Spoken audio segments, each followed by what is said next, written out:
झारखंड विधानसभा के बजट सत्र का आज आखिरी दिन है, लेकिन कानून व्यवस्था को लेकर लगातार विपक्ष सरकार को घेरने से पीछे नहीं हट रहा था। आज आपने देखा कि बीजेपी के तमाम जो विधायक है वो तख्ती लिए सिर्फ एक ही बात बोलते हुए नजर आ रहे थे कि झारखंड में लॉ एंड ऑर्डर पूरे तरीके से चरमरा चुका है। आज इसी पर हम बातचीत करेंगे। हमारे साथ पूर्व विधायक जेपी भाई पटेल मौजूद है। बातचीत करते हैं कि इस पूरे सत्र में आपने देखा होगा कि लॉ एंड ऑर्डर को लेकर लगातार विपक्ष जो है वो सवाल उठा रहा था। अनिल टाइगर की दिन दहाड़े हत्या कर दी जाती है। ऐसे में लगातार बीजेपी का कहना है कि कोई विकल्प नहीं है, यहाँ पर राष्ट्रपति शासन लागू करना चाहिए। इसको किस रूप में ले रहे हैं? देखिए, सबसे पहले अनिल महतो जी का जो हत्या हुआ है, मैं इसका निंदा करता हूँ और मैं कहूँगा कि अनिल महतो जी एक चुने हुए जनप्रतिनिधि थे, जिला परिषद सदस्य थे और साथ में हम लोग एक संगठन में कार्य भी किया और सामाजिक बैठकों में भी साथ हम लोग रहते थे, तो कहीं ना कहीं एक लोकप्रिय थे ही। और हम लोग मांग करते हैं कि जो घटना घट रही है इसकी निष्पक्ष जांच हो कि किन कारणों से इनकी हत्या हुई है। जैसा कि लोग बता रहे हैं, मीडिया में भी आए कि हत्यारे पकड़ा गए हैं, तो इसकी निष्पक्ष जांच हो। और रही बात राज्य की कानून व्यवस्था से, और आपने कहा कि राष्ट्रपति शासन लगाना, एक चुनी हुई सरकार, और आपको मालूम होगा कि झारखंड अलग राज्य के बाद पहली बार झारखंड की जनता ने हेमंत जी पर विश्वास करके, खास करके इंडिया गठबंधन, कांग्रेस, राजद, जेएमएम, माले, इन पार्टियों के नेतृत्व पर भरोसा करके 56 सीट गठबंधन को दिया है। ऐसे में राष्ट्रपति शासन लगाने की बात करना उचित नहीं है। इन लोगों का कहना है कि लॉ एंड ऑर्डर पूरे तरीके से चरमरा चुका है, सरकार देख नहीं रही है और बैक टू बैक इस तरीके की जो घटनाएं हैं वो राज्य में हो रही है। सरकार अंकुश भी नहीं लगा पा रही है, सरकार ऐसे लोगों को संरक्षण दे रही है।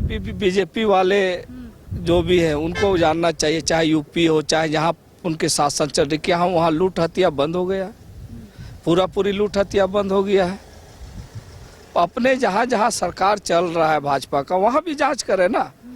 यहाँ सत्ता में नहीं है तो राष्ट्रपति शासन लगाने की बात करते हैं, ताकि उसके ये लोग अपना जो स्वार्थ है उसका पूर्ति करना चाहते हैं।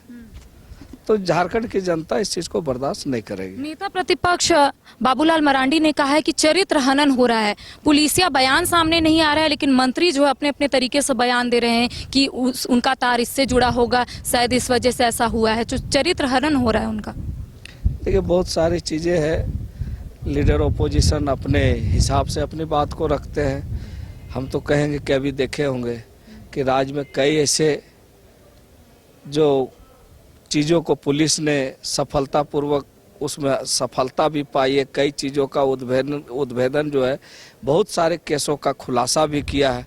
तो राज्य पुलिस प्रशासन सोई हुई नहीं है, वो निरंतर सुरक्षा में है। इसीलिए हमने कहा कि विपक्ष का काम है हल्ला करना। ठीक है, लूट हत्या ये नहीं होना चाहिए, लेकिन बीजेपी देश में कई प्रदेशों में सबसे ज्यादा बीजेपी का शासन है, क्या लूट हत्या बंद हो गया? तो इसलिए बोलना। एक आखिरी सवाल रहेगा। विपक्ष का कहना है कि पुलिस का जो काम है वो पुलिस काम नहीं कर रही है, बाउंड्री बनवाती है, जमीन का पैसा हड़पती है, माइंस का काम करवाती है, लेकिन पुलिस का जो काम है वो पुलिस नहीं कर रही है।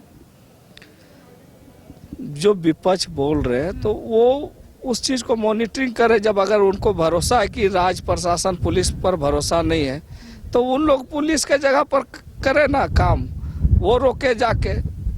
जनप्रतिनिधि है, जनप्रतिनिधि भी उतरे, सड़क पर उतरे, जहाँ कार्य कोई गलत हो रहा है उसका विरोध करे उतर के, खाली मीडिया में बोलने से थोड़ी ना होगा। तो देखिए, पूर्व विधायक जेपी भाई पटेल इस वक्त हमारे साथ मौजूद थे। इनका कहना है कि पुलिस अपना काम कर रही है, जांच के बाद चीजें जो है लोगों के समक्ष आ जाएगी। फिलहाल कैमरा सहयोगी नूतन के साथ करिश्मा सिन्हा, न्यूज़ 22 रांची।